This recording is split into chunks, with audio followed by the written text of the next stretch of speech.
Jeez Louise, Josh. Calm it down. Calm it down. No. The stream is starting, Josh, please. I think it already started, but all we can see is the chat right now. So, hello everyone, and welcome to, I don't think it's the last panel. It's like second to last, third to last. It's almost last. We got a closing ceremonies and we got a painting. Yeah, well, we're gonna paint first, then we're gonna close. That's true. That'd be weird if we did it the opposite way.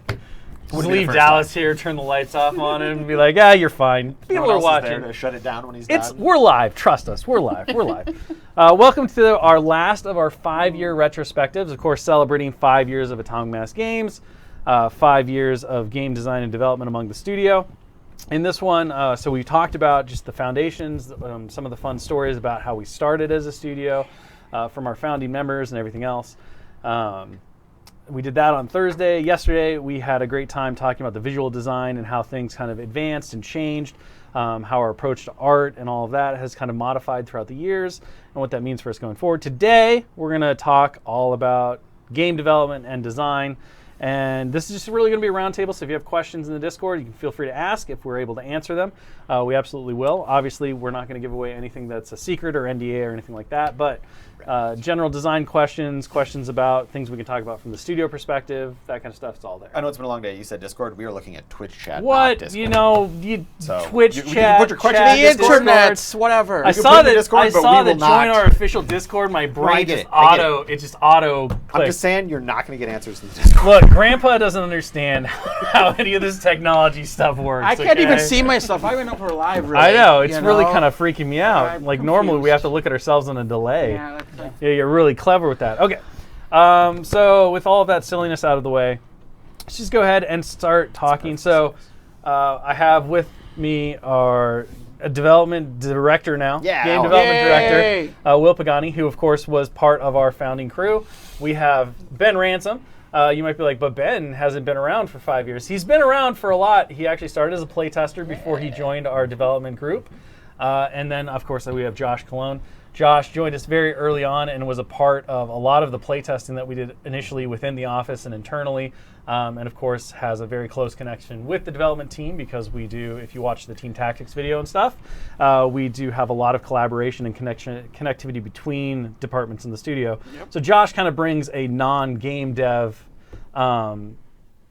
perspective on how things have shifted, how things have gone, and how things have changed. The layman's. I mean, I think we could probably shout out Tony as well. He's done Shout an out to awful lot of Tony's not playtesting. going to talk though. So he'll like, say something. He's not helpful to this whole experience. Look at him. He refuses to even make a noise. He's just He'll making say hand something. motions. We'll get him to talk. Hand motions. We'll get him to talk.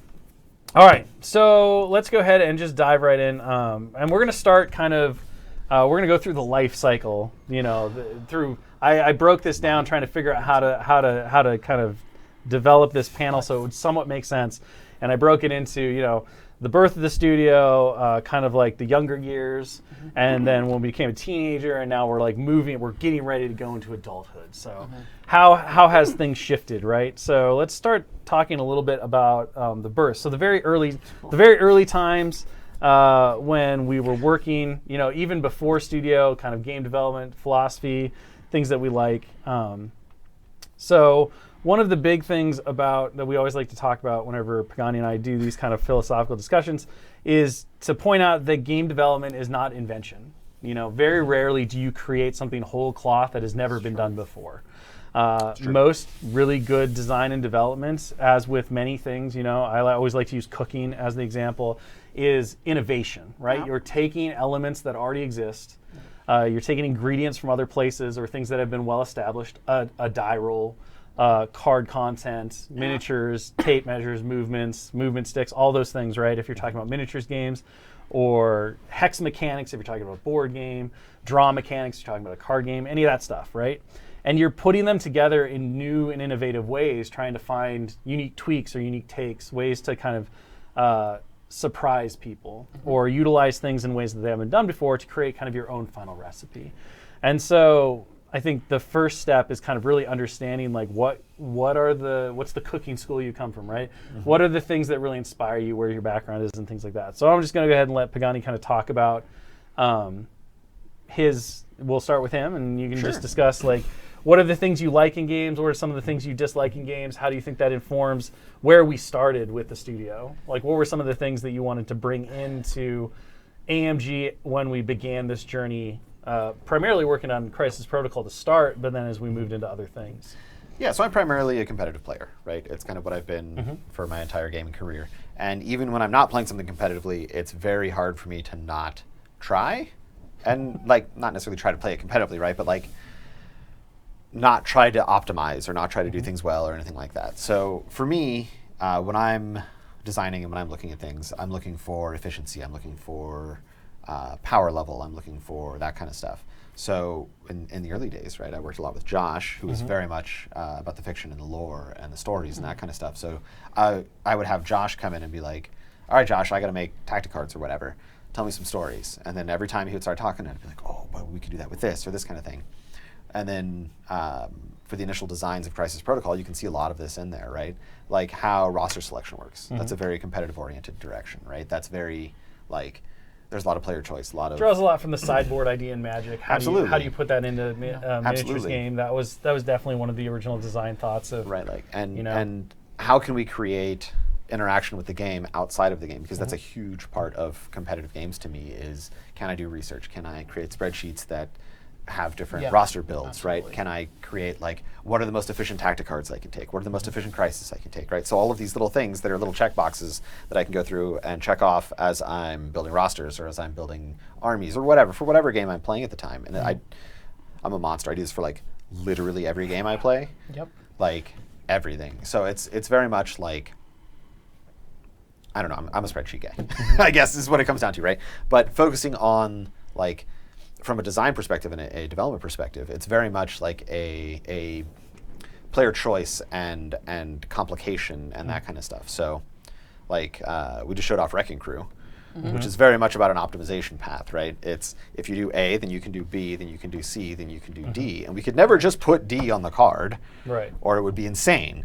So how can we create something that lets you do these things, and then you can start optimizing around that? And I'm not saying that you should go optimize your roster around Wrecking Crew, but you could. With help, Wrecking Crew can become much more powerful than their threat value might necessarily lead you to believe by putting special conditions from other things or doing that kind of stuff. So building combos, finding those kind of synergies within activations, stuff like that, for sure. So Ben, go ahead. Tell us a little bit about your background, what you like from games, what you think you brought to playtest, or how you kind of influence your development as we start talking about, you know, more modern changes and things. Yeah, so in general, I like exploring corner cases and looking for the nooks and crannies of games and just trying to figure out what kind of weird things can happen. I love just seeing the extreme things happen in games. I mean, I love whenever dice rolls come up and they're completely unexpected.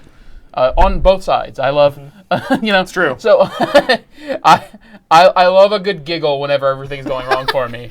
So you know, it's really, you know, games offer this kind of like safe space to explore and to just find out what's possible, right? And I love doing that. That's my favorite thing. So I'll end up playing wildly different things, you know, like I'll play weird. I'll play like optimized aggressive strategies as well, because I want to figure out what happens if you just go maximum low and you want, you know, I play a lot of mid-range as well, because you get to see a lot of weird, like, you don't know whether you should be doing one interaction or another because they're so close, they're so tight, it's such a hard decision. You know, like, you have to consider like 100 different factors to figure out whether you want to be going the attrition route. That's, you know, mostly that's the way that I play, is very opportunistically. I just kind of push all the levers and see which one is moving, right? Sure. So that sort of design means like that natural inclination to kind of find out what can happen, and like even whenever I'm playing in games, whenever something happens that like somebody is disappointed with, I'm like, let's play it a different way, right? Even in my casual games, right? And so that we can find out what they wanted to happen, or if it, you know, what should happen there. So playtesting came really naturally to me, right? Because it's just the way that I play games. Yeah, already. you seem to like to explore, right? I am, yeah. To find new things. Somebody was asking in the chat, what kind of feedback is most useful, and it's pretty much your type of feedback, right? It's like, well, if you go all the way in this direction, this happens. If you go all the way in this direction, this happens. If you play in the middle, this is what you can expect, right? And it's all about exploration. It's not much different than video game testing, where you're just like, play the level over and over and over again and find everything that's bugged, and then so we can go fix the bugs, right? So whenever I'm doing dev work, right, it's like you guys come up with crazy designs. You come up with crazy designs all the time, which is it's wonderful for me because I'm like, oh, will this work? Will this be okay? Will this be too powerful? Will it be not fun? So I get to explore those boundaries a lot. I get to see how we can push the game to where it could possibly go. So Josh, you don't actually do any of the actual development, the numbers crunching and stuff, but obviously had a huge hand in playtest. You do help a lot with the Team Tactic Cards design. So your background in terms of just what you bring to the table, what kind of games you like, what kind of games experience you do, also really important. So talk to us a little bit about what are the games that you like? What are the things you like in games? Where do you think your kind of cooking school lies when it comes to the type of things that you want to bring to the table when it comes to development? Yeah. Well, I mean, it's pretty simple. Like, I just like stories, and I like telling a story on the table. All the games I've ever played, the ones I've loved, have been able to sort of have a narrative component, a really strong narrative component to it, right? Like, I'm not a dev, I'm just really happy to be able to help with the things I like.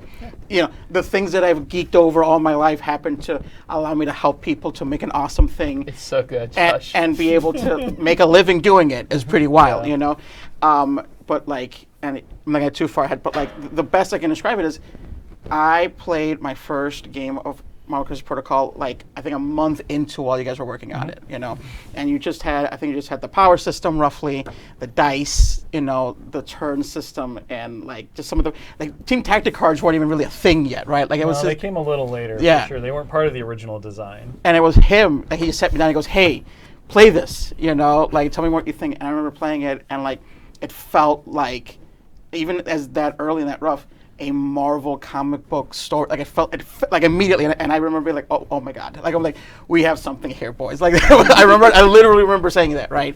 And so you can just tell, right? And that's something that the studio has sort of developed and I was honed in on, is trying to figure out a way to make the stories be on the table, right? And hopefully that lets me be a little useful from time to time, Yeah. I like, from my standpoint, right? I'm a bit of the opposite of Pagani, in that Pagani was very much, you're focused on competitive, you're focused on like the spreadsheets.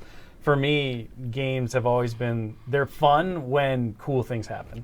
Right. So I am way more on the side of like, I like randomness and wildness in my games. A little similar to like Ben likes to, you mentioned you like to push levers and see what one. For science reasons, though. Science mostly. reasons, sure. I don't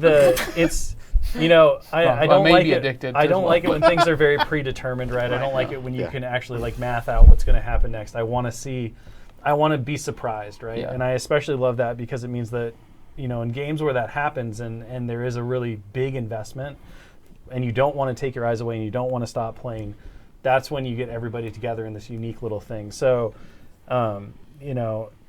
games have always been that thing that brought friends around the table, and you've made those lifelong connections. And so anything that kind of brings that to the table, those are the elements that I grasp into, right? So a lot of the times I don't really care if the thing is quote unquote good, if the thing is goofy, right? I'm the orc player.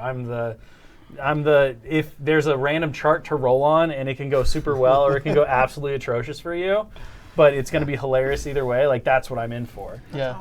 And I also can't play the same thing more than once. So for me, and this will bring it back around to how some of this influenced Crisis Protocol, right, is I don't particularly enjoy the game experiences where you have to put in 100 reps before you can even do okay at it. Sure, yeah. Right?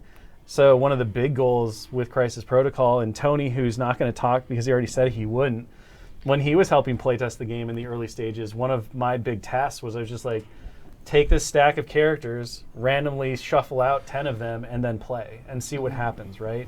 Find out if you can make something work and if it's logical enough that you can sit down basically fresh, but still have some success, right? We did find lovable misfits player, just for the record. Exactly. Oh yeah, I love that. I Thank love you, that chat. card. I love that card for sure. You know, I love like the randomness of Moon Knight and like what are you going to get out of his like craziness. Anything, all those elements to me are just exciting. But Crisis Protocol, right? One of the big goals from my design perspective was, can we make a game that you can sit down with enough knowledge to know how to play the game, but then you can just grab the characters you love and play and do, you know, fairly well depending on how the dice goes and how you figure stuff out, right? Right. So I feel like if Ben pulls levers for science, you Yeah. pull levers for Oh, chaos. I'm chaotic good all the way. All the way. I've never made any other, like, Yep. chaotic alignment, usually on the good to neutral side, all the time. Yeah, I think the two schools that you and I come from, right, is sort of the two people that originally started on Crisis Protocol, created a game where you have lots of outside of the game discussion and planning and creation. You have lots of inside of the game tactics and strategy and execution. And you also have a lot of randomness and questions being asked against you that you have to find answers to. So those sort of, I think, are like the three main things in Crisis Protocol that, in my opinion, make it so great. I mean, one of the first challenges I gave you when we started working on it and we played our initial through-outs, I was like, I want the dice system to be super dense to the point that you can't math it out easily on the table.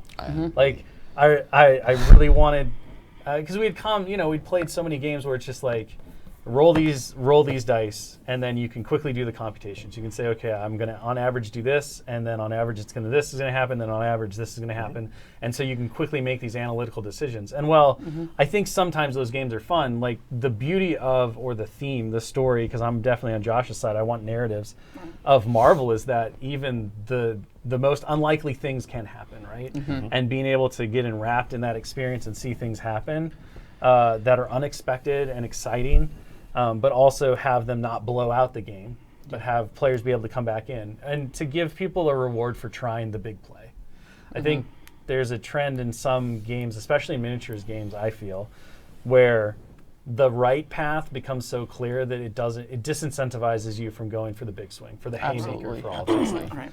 And I just, to me, that's not as exciting, right? It's much more fun to see. I mean, we were playing board games while we were waiting for this panel to start, and you could just see it, right? Hooting and hollering, because there were several moments where the right play was clear, but the unexpected play was more fun. Yeah, absolutely. And the fact of the matter is that no one in that room would have had as much fun if people hadn't gone for the unexpected. And I think the really interesting thing is we played two games that were basically they were both centered around racing. Yeah. And they approached the concept in wildly different ways, but both had elements of there's no clear right play. Yeah. Right? Well, the clearly right play is to ram as much as possible. Well, sure. I mean, what was it? If you're not rubbing, you're not racing. I believe that's what Spencer continued to say. So That was the line. we heard that both times. Yeah. So talk about. Let's just chat a little bit about some of the things that we, from your perspectives, you really liked in that initial game before it was coming out. Ben, I don't remember when you started playtesting for us, but you 2021. definitely. Okay, so your impression. These would be your impressions when the game did come out. That's right. Right. But talk a little bit about some of the things that you really identified as this is going to be a great thing, because then we're gonna ask what happened when people actually saw it. So we'll start with you last. So we'll kick it off with Josh. Josh, talk about some of the things that you thought were going to be really great, or some of the things that you were unsure how the community would react to them. Right. Well, I mean, it was funny because my focus was really narrative, so I was just trying to get make sure Miles feels like Miles, and and one of the things I knew was going to hit was we got it, we got it. I think it was around. I mean, I want to get too nitty gritty, but Kingpin was pretty close to one of the first. Yeah, he was in the first game. And I think it was around when we started working on Kingpin and Miles. I was like, oh, now it's really, really starting to feel. We started getting those more objective focused leaderships. Those are the ones that I really started to really like. I'm like, okay, we're really cooking. The randomness of the dice was the one that was like, wow, are we going too crazy? Is this too whatever? And it turns out that people thought we must be making a mistake, but we're not. It was baked into the thing from the beginning. Yeah. Very intentional. I laughed there for a moment because I don't know if you remember this, but there was probably a good year where anytime I was like, Josh, I need help with this. And you're like, well, what if you just like made it an objective thing? And then that was always your reply for like a year straight. That happened with Kingpin and Miles, and then when we it just kept going. when we started working on X-Men, it was like, hey Josh, how do you think the X-Men should play? And I was paused. Just like an objective thing. What if we were all focused on objectives? And at one point, you're like, they can't. Everything can't be that all the time. You did get first class out of that conversation. We but did. Yes, you were shot down pretty hard at that point because we were tired. Yeah, it was a lot. It was a lot. But yeah, it was that, and then I guess the biggest thing was I really was curious about the team tactic cards in terms of like there's this once per game kind of thing, and could, from my perspective, they were fun, but they could be a little overwhelming even in the beginning, right? Because I don't know when to use them. Right? Do I save them? When do I use them? Should I beat whatever, right? But people got them. Like people really figured those out quick. Yeah. All right, Pagani, I'm curious. What were the things you thought would land really well, and what were some of the things you were unsure people would react to?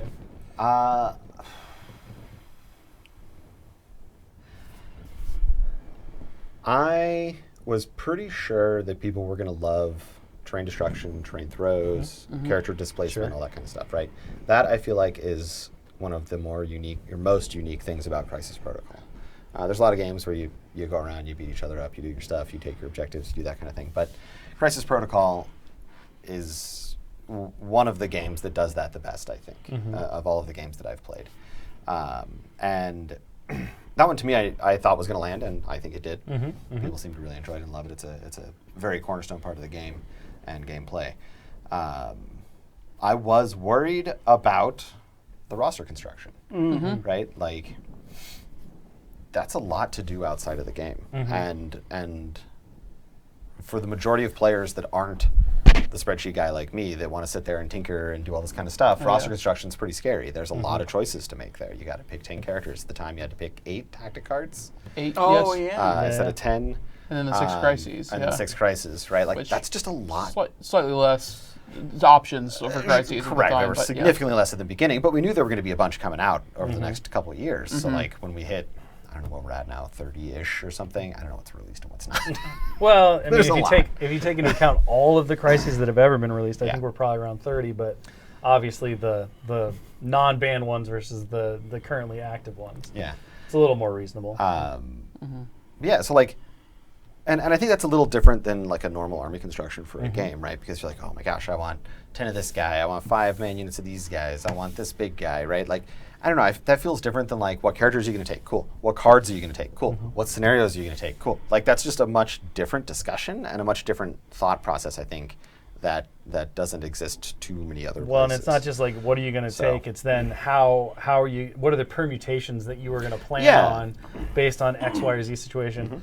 I kind of agree. Like I remember having a conversation about the roster thing and everything, and it was in the core rule book. But there was this moment, or there were several discussions we had where it was just like, I think most people will ignore it, and they're just gonna agree on whatever crisis number they want, whatever threat value they want, and they're just gonna show up. And casual play is literally just gonna be, hey, Ben, let's go play. Yeah, we'll play 16 threat. Don't worry about we're just going to lay out the crises we like and we're going to go. That definitely happened a lot in like my play group in the early days, right? You know, so where people just wanted to play their 17 threat that they had thought about and didn't really want to think about the crises.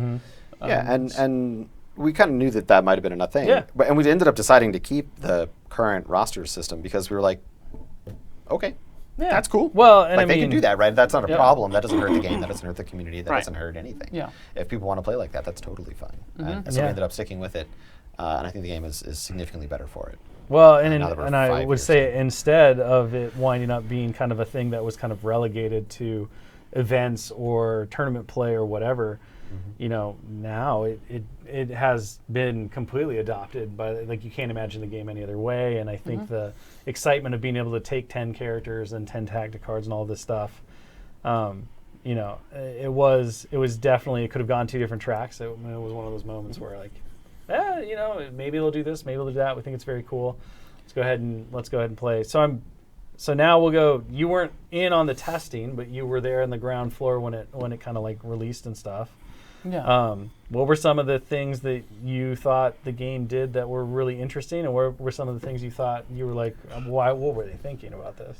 Well, okay. I mean, it was both very. So the game has always been very diverse in the things you can do, in that you can play in a lot of different styles. You can play like the difference between like Wakanda Urban Gamma Wave in the early days was just Vastly different scenarios, right? how do you reconcile those two things, and like the game still felt relatively tightly balanced, and so those kind of elements made it so that it felt for most of the time that there was no clear method of optimization, right? Which freed up my brain, at least, to go ahead and optimize on cool.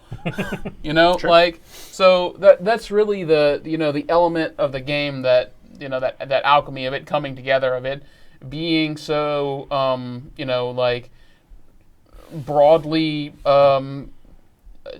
flavored, right? Plus that really tight consideration for how these interactions would work, and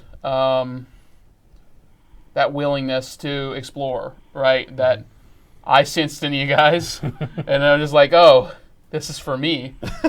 We're gonna explore. Yeah, We're gonna go nuts. so yeah, I think that's continued, and that exploration and that commitment to figuring it out and then presenting it to people is just a guiding star for the development. So, okay, we've talked a little bit about the game, the upcoming of the game to launch. Let's talk about what happened after the game launched and get into, year one. Now we're kind of in year two of the game's life cycle. Like, what were some of the things that changed in your ideas of development or play testing, or how you saw the game and where it needed to go based on the community feedback? And I'll just throw out mine, which was the importance of team tactic cards, which I've talked about a little bit before. But, much like Josh mentioned, right, there was definitely this, we had a question of, we've made these things and they're pretty neat, but, internally our internal play testers and our external play testers, they weren't gravitating towards them as really cornerstones of the game. They were fun things that you could do, and if you forgot them, it wasn't a big deal. Right. Then the game came out, and all of a sudden, so much of the community discussion focused around, well, you got to really hone in on those 8 cards, and what are those cards going to be? How are they going to work for you? And it became this surprise, really a surprise pillar of what made the game seem to resonate with people, what made the game seem to be that, like Pagani talked about, right? Lifestyle games, you want people thinking about things, you want them to pull them together. So that was definitely one that kind of shifted my perspective on how we needed to look at the team tag cards and what we needed to do to make sure that they continued to bring interesting options and opportunities to things. So now I'll ask Pagani the same question. I don't think mine is necessarily a portion of the game. That was very surprising to me. But Well, it's how change the way you think. sure, Like, yeah, this definitely changes the way that I think or thought. I mean, I still think that way, I guess. But anyways, the importance of the narrative kits and play opportunities that we created for the community. I was like, these are cool. We can make these. These are great. But then, like, the Ultimate Encounters, right? They got a crazy huge response. The narrative kits, like Vibranium Heist, like Infinity War, like all those things got a crazy huge response. And it absolutely shifted me away from the, like, oh, we're focusing on super tight, super balanced, super things. And, like, cool, okay, what do, we have those people covered. I didn't realize there was this entire other category, essentially. Like, I knew, but I didn't know, right? Right. And we released these things, and it just exploded. We were like, oh my gosh, we have to make more of these. And we have, like, 4 days. 4 days. Like, it was more than 4 days. But it was a very short time frame from when Vibranium Heist released, where we were just like, it's time to go. Like, we struck gold. We got to keep mining, right? So we started cranking them out. We started putting them online for free. We did like Hell to Pay, all those kind of things, right? We did the more Ultimate Encounters. We did the Hulk one. We did the Ultron solo play during COVID. We did all that kind of stuff, right? And like, I knew they were important, but I did not properly assess the value of them, I guess, to the game and to the community, and for where it would take things in the future, right? So that was, I think, the huge one for me. So yeah, I guess I can talk about coming into playtests and understanding getting. Pagani managed playtests at the time whenever I was coming into playtest, and he's great at presenting just tidbit challenges. Challenge the playtester's conceptions and challenge pushing those boundaries. And that sort of playtest experience was pretty metered out. It felt fairly consistent throughout the course of it, right? And it felt like we were exploring the same thing together. So yeah, felt great. Were you surprised a little bit at some of, because in our playtest we typically give direction or guidance, or we tell people this is really what we're trying to find out, or we'll respond to feedback with, well, we understand the position, but this is kind of our philosophy on it. Were there moments that you remember where you were like, I can't believe that, I'm surprised that this is how they're thinking, or yeah, I this is what certainly they're asking vehemently for? disagreed. I'm trying to remember about when those circumstances happened, and what's not awkward to talk about, I guess. Yeah. I think let's you have see. pretty open forum, Yeah.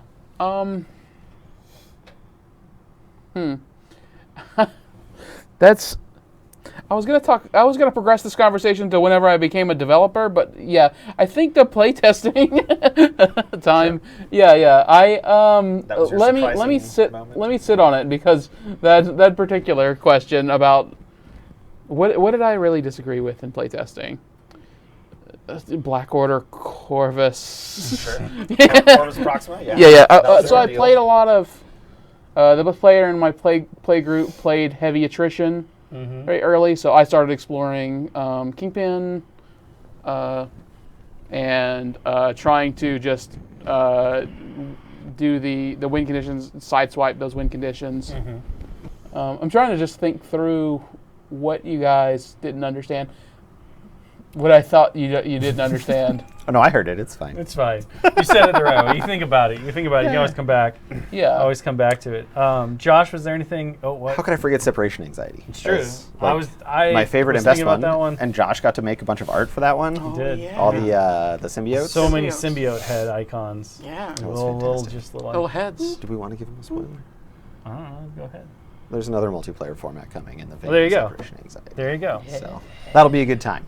I said it quiet so nobody can get me in trouble. Is that how it works? Yeah, that's how it works. Yeah. Josh, anything that you were surprised about when the community kind of got onto the game? I mean, you're there on the ground floor. You were the marketing manager, so you were in the thick of it. Well, I remember in the early philosophy of the studio, we wanted to obviously give people different ways of playing, but we didn't want to. I remember us not trying to be super heavy-handed with OP stuff, and just kind of having clean, consistent things, but not, just focusing more on the fun and less on the, But to Pagani's point, when we started making this narrative stuff like Ultimate Encounters or whatever, they just explode. It just exploded, and then the narrative, they couldn't get enough of it, and that made me really happy. So I was really surprised by how much. And to this day, people still are craving for not just different ways to play, but different ways to tell these stories from Marvel and to experience these things, or different ways to play with the same characters, right? Like the Ultron thing, right, or the Hulk thing. Those always were super fun. It was a pleasant surprise. It was a really pleasant surprise. All right, so let's talk a little bit. Well, Ben continues to think about how he wants to lose his job. I have a little bit of a there we go. A way to torpedo myself, I guess. So yeah, I think Pagani was always very explicit about managing the chaos in playtest, right, sure. And making sure that we were feeding tidbits. But I think playtest. So it's because I don't think you trusted playtest at the time as much as we necessarily do now. Sure. That's fair. And actually. we're more willing to put a little chaos into playtest now. That is definitely true. Yeah. Only about 100 people know that, but yes. Yeah. So, and I think it's right. The playtesters are, I consider them co-workers, right? We trust them. We trust their opinions. We explicitly trust their judgments, and that's Absolutely. what they're there for, right? Yeah. And so, getting more of that picture available to our playtesters, that experience, And that experience grew over time whenever I was in playtest, right? For sure. You know, like from the beginning days to the later days.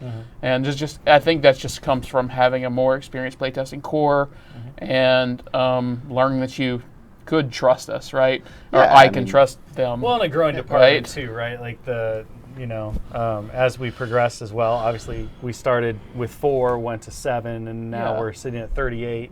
But even before you became one of those 38, right? Like it was just Pagani, Yeah. and then you had half of me while I was doing a lot of other stuff, and then eventually we were able to bring on another developer and then another developer. So it allows, as you know, right? It allows you to kind of like branch out and be a little bit more capable of asking for support.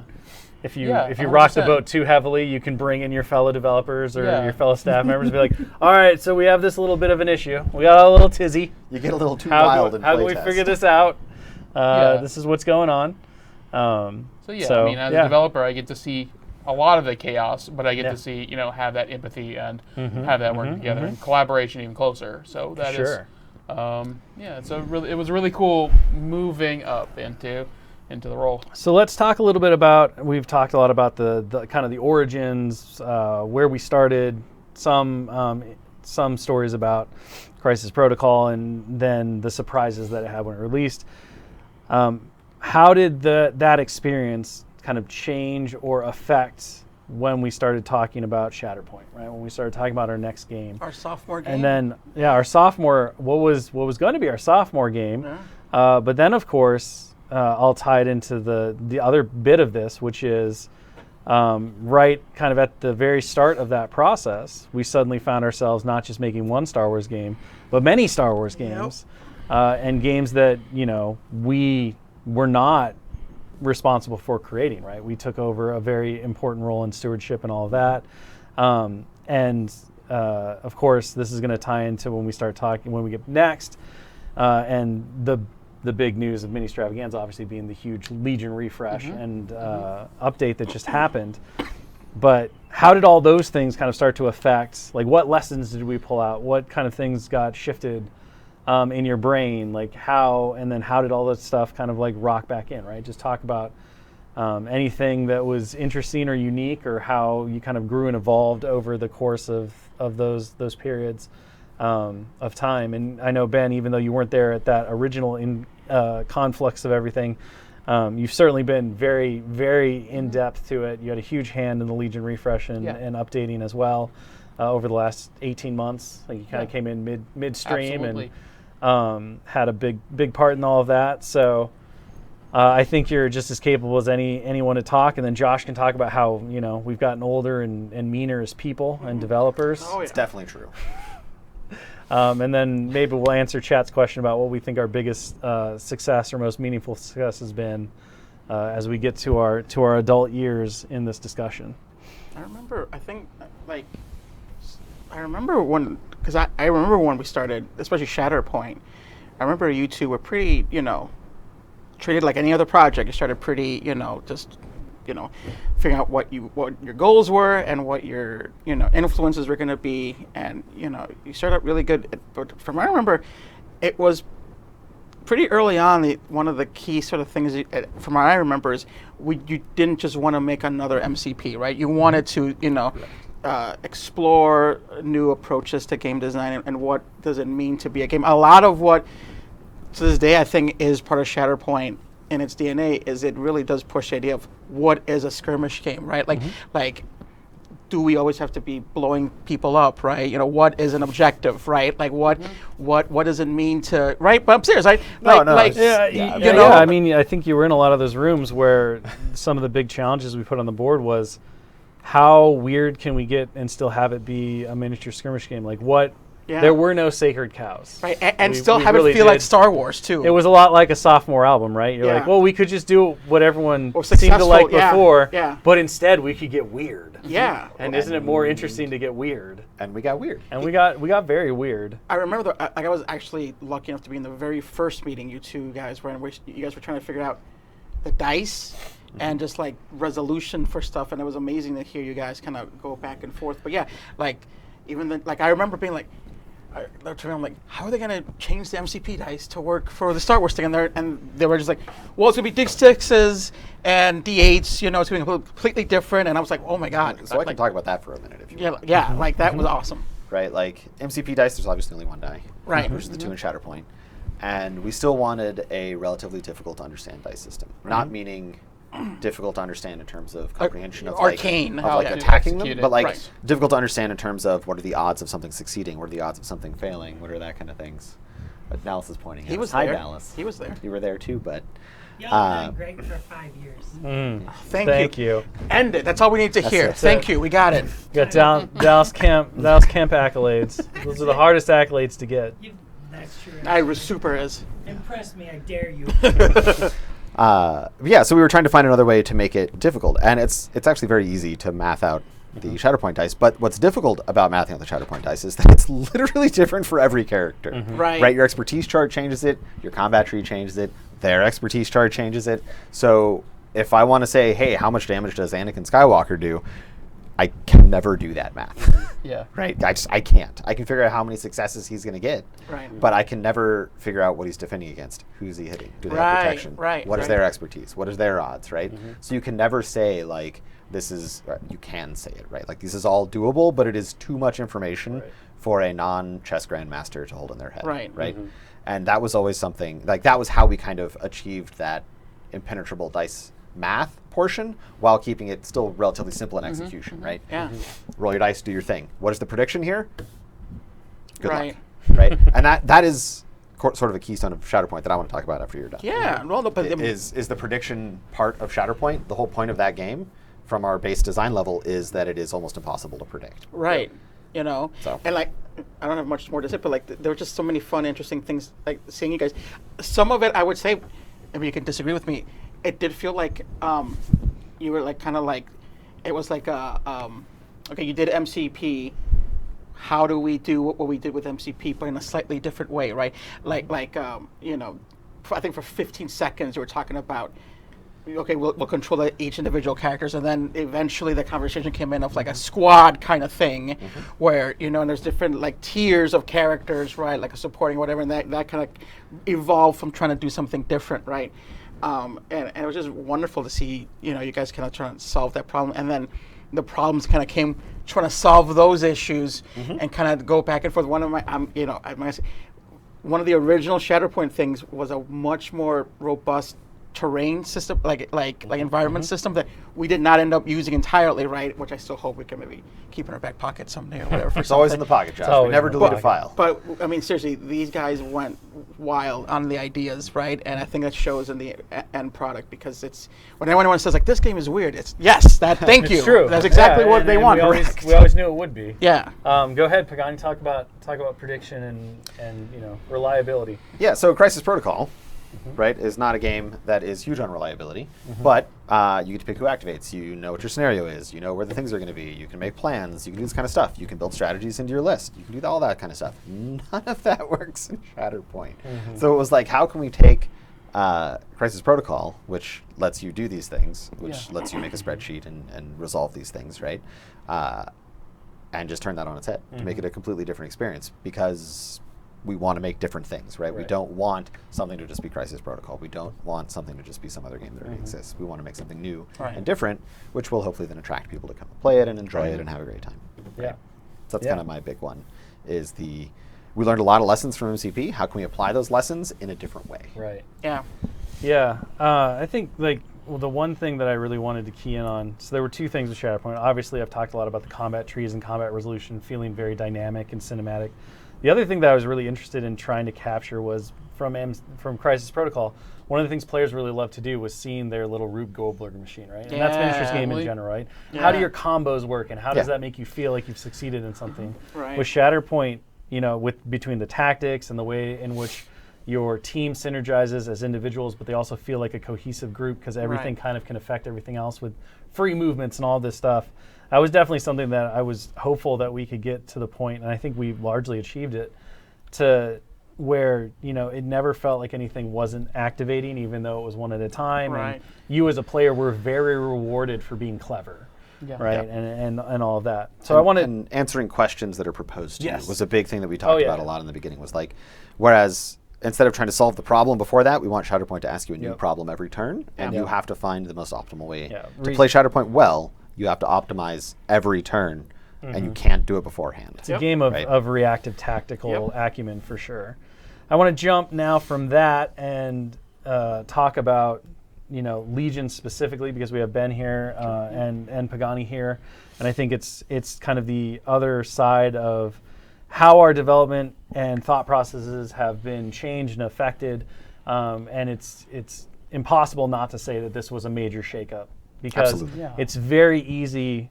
It's very easy to understand what you do, right? We talked about how you have this influence of cooking school, and you know what you like, and you want things to be a certain way.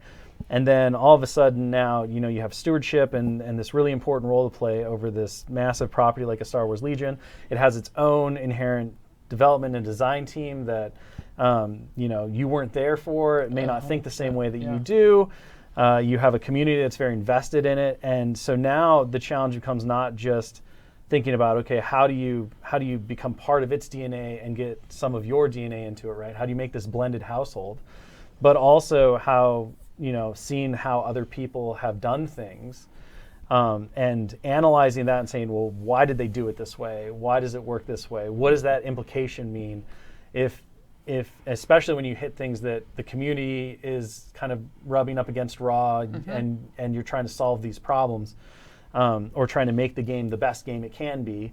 For instance, things like the dice pools, right? The grading dice pools. We talked a little bit about that. A lot about that. Consistently, I am extremely proud of vehicle movement in Legion. Sure, right? But there were all these being able to, these little issues, right? Where you're like, okay, we want to improve the experience. We want to make sure that unit degradation, like once you take 2 troopers out of a unit, it's not just completely useless except for scoring. Those kinds of things. But you have to do it in a way that honors the original system and make sure that the game itself is really good. So if you guys want to kind of talk about that process in the last 10 minutes that we have, and how it's kind of informed everything, and where you think that leads development next for not just Legion, but all of the games. So I had, an interesting viewpoint to come in too, because I was, whenever I started working on Legion, I was relatively inexperienced game developer, and only somewhat experience with Legion, and so I came in with a pretty fresh slate of expectations, and I was able to use that to listen to our playtesters and the community and all of you, and everything that I did a lot of studying, right, to figure out what are the pain points in the game, where do I think I can help with resolving things that are bothering people. I remember the day we sat in the office for I don't know how many hours it was, a lot of hours, and just watched YouTube videos of old Worlds games. Yeah, I did. Yeah. You and I just sat there and we were like, oh, well, this is what's going on. on. Let me tell you that happened after hours too. I mean, I spent a lot of time figuring out what people thought of how Legion was going, and what are the good things. How do you play that? And even then. When working with playtest, I would always get my assumptions challenged, right? Because we had a large playtest group that had diversity of experiences and lots of experience with the game, and so I got to learn a ton from just a bunch of different sources, and just being able to come in and try to make my own synthesis of that and bring my own perspective was kind of the challenge, and I think that challenge was extremely satisfying as a game developer, and also I think we managed to do a really great job. I mean, that's but that's hard to say. I agree. We're 3 days into all of this stuff, but I mean, right? we were trying to do our best to take as many stakeholders into account as possible and try to figure out what is best for everybody. Yes. What do you remember one thing that you changed your mind on, and kind of why? A pre-assumption you went into, just being like, well, I think that this is the way this thing should work, or this is the way I feel like games work best. Yeah. And how do you shift out of that? So I think we got some very exciting secondary missions out of kind of what the playtesters' conceptions of what missions should be, right? That was one of the things that we were trying to keep the complexity down for the game, right? And like the secondary missions were slightly less complex than they were, but we knew like all the existing player involvement were telling us actually what we should be doing is making these a little more complex and story driven, and try to get those things to a place where people feel like both the primary and the secondary missions are really driving that Star Wars story. I'm Right? trying to remember, so correct me if I'm wrong here. If I remember correctly, when secondary missions were put into the game originally, they replaced conditions, right? Because we had primary objectives, we had conditions, and then we had advantages. Yes. Because we knew that we didn't That's want the correct. maps, but we still needed 3 That's categories. correct. There weren't. Yes. So there weren't any there, and the conditions. A lot of players gave the feedback of, "Hey, I played this cool condition. The whole table's a mud field. Great, everything's reduced speed by 1. That was awful." And I was like, that's fair. Now that he said it out loud, that seems pretty bad. Yeah. So then we took those out, and when we took those out, we lost a lot of flavor. Yes. Which then also kind of led into the whole dangerous environments things that we talked about earlier today. Yeah, 100%. So that was kind of where the secondary missions came from, was a way to add more narrative into the game, plus an additional way to score, which sped up the game a little bit. Right. And gave, once again, another specialization point for different armies. So to touch on that, I think that was really, really good. So same question to you, Pagani, in the 5 minutes that we have left. Like, what was one of your big kind of assumptions that you went into, or one of your thought processes that, getting a really deep 3-year in-depth dive and understanding of Legion kind of brought you around on, or maybe has made you look at things in a different way depending on the game system or things like that? Yeah, probably the biggest thing that I've learned in the 5 years here, which is definitely applicable to Legion here, is when you are working on a game, you are not necessarily trying to make absolutely the best game, period, that anyone has ever played, right? Because then we'll all end up at Chess or Go or something like that everyone can agree is the best game. And we don't want that. That's not the point of this, right? So that was definitely an assumption that I had when I started my development career. It's like, man, we have to make the best game, period. End of story. It has to be the best game. And something that I've learned over my 5 years now at AMG is that's not true. You don't actually want to make the best game. You want to make the best Star Wars Legion. You want to make the best Crisis Protocol. You want to make the best Shatterpoint. And I think that was very eye-opening for me when we started this whole Legion process, that we have to maintain what the core of Legion is. And what I think the core of Legion is may not be what the core of Legion is. Right. 100%. Right? So when we got the playtesters in, we talked to them a bunch. When we talked to the other developers that were on the team at the time, we listened to podcasts, we listened to articles, we read articles, we watched games, we did all this research, right? And identified like what are the key points of Legion that are essentially what we ended up calling the untouchables, right? Yep. You have to have upgrades on units. Yep. You got to have command cards. order You got to system have a was super battle deck. big, You yeah. got to have an order deck, right? Like all these things. And there's more than what I just mentioned, right? So like dice pools was another big one. We were like, well, can we change how dice pools work? Like, no, no, we can't. So like there's this whole big discussion, and we tried a million things, right? So I mean, so that was sort of the big one to me, was that like we have to make Legion. We can't make something else and call it Legion. Right. So that was the really, really big one for me, I guess. Yeah, I think it comes back to that, kind of all of the questions have centered around this, right? What did you think at the time? What surprised you about the community? How did that change your mode of thinking? I think that's really been overall, right? The 5-year growth and evolution of development within AMG has been learning more and more that it's the imperfections, just like in people, that make games special. Right. It's actually not the things they do well, it's the things they do unique. And that connect 100%. with people, right? And those connections can be different per person, and I think that's why, look at how many different games there are in the industry, right?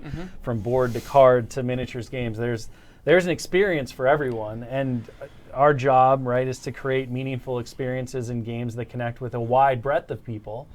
But you kind of have to know or understand they're not going to connect with everybody. Right. Yeah. And I'm sure we'll revisit this because Blake, I thought we would struggle for time on this one, but yet we're like way out, and I only got through like half of the things we were going to talk about. So maybe we'll revisit it in the future. But it's been very wild, and we're going to quickly answer the one last question in chat. So go ahead, and as we say goodbye for this final 5-year retrospective. What was the biggest or most meaningful success over the development cycle of the last 5 years for each of you? We'll start with Josh because you're not a developer, so it should be pretty easy for you. Oh my goodness gracious! What is the biggest success? Oh wow! When we Fearful Symmetry, Josh. I know your answer. Getting fearful symmetry into the game. But Yeah, sorry, I know. I mean, that's pretty close. No, but like, I guess when we started figuring out the difference, like how to sort of balance narratively the idea of like more or less powerful heroes, right? And then the idea that like it's all like relative, like based on the story, right? Like very early on, we had this idea of like, well, yes, street heroes are going to be 2 or 3 threats or whatever, and then we're not, and then someone had the bright idea to fight against that a lot, and just be really annoying about it for a really long time, but eventually, I think we ended up in a better place because now we can have different versions of these characters and we can tell different, stories with them, and it can be a little bit unpredictable. I like that we ended up there. You know what I mean? Like to rephrase what you're saying, to make sure that I understand it, it's that each character's threat level or power level is inside of their own story. Exactly. Right? So it's not like 5 threat Thor should be 13 threat Thor. Exactly. Right? It's Thor and his Exactly. thing. He's high powered, so he's exactly. 5, This is right? how it is. Yeah. In exactly. His story. Yeah. Yeah. Yeah. That was I fun. think that's a great Ben? thing that's your fault. It is the Star Wars Legion mission system. I mean, you cannot imagine how much work I've put into this. Getting. I agree. I think a lot of people Right. underestimate. I mean, 18 months. Yeah. And it's, that sort of interrogation, I think of what it needed to be for the community, right? Is something that I'm proud that I think we were able to do and put together, and I really want to see people playing the game. We have a couple people in chat that have said they already have, and they had Yeah. a blast. So cheers. All right, It's been incredible having that come out. So Mine's gonna get a little sappy. Uh-oh. Mine's a little sappy. All right, as long as it's sappy and short. Because Sappy and short. I know. Tony's about got. to come over the table. So for me, I think it's the team that we've built. Sure. Is the biggest success that we have, right? Because there's no way that I could do this all by myself. And I trust every single one of the developers on the team, Michael Plummer, Andrew Dersom, Ben Ransom, Will Rutan, to do better than I ever could at what they do. They always say, hire better than yourself, and I feel like I've done that in every single one of them. So I think that's our greatest success, is that our team cares and they love what they do, and they're always excited for every single project we throw at them. Yeah, we and are. they tackle it. And sometimes they tackle it a little hard and they start working on weekends, and then I'm like, stop doing that, and all that kind of stuff. But I think that's our biggest success at this point, and the thing that's going to carry us forward to even bigger successes in the future. So. All right. Excellent. you got to stop. I know. I think Tony, on take us that- out. I think on that one, it's the right time to say goodbye. So thank you so much for joining us for this little development retrospective and discussion. Be sure to stay tuned. Dallas Kemp is going to be painting one last thing. I think this time it is the Rebel Sleeper Cells. But, It is, you know, yes. yeah. what he told I'm us. right. I'm right. It's the Rebel Sleeper Cells. Yeah, it is. Or yeah. he's going off script. I don't know. Who knows? So stick around for that. And then, of course, we're going to do closing ceremonies. We're going to wrap up the 7th Ministravaganza and Ministravaganza of 2024. I got the year right this time. You did it. I know, Not I did it. 2026. Yay. Thank you, everyone. And we'll see you at closing ceremonies. Bye. Goodbye.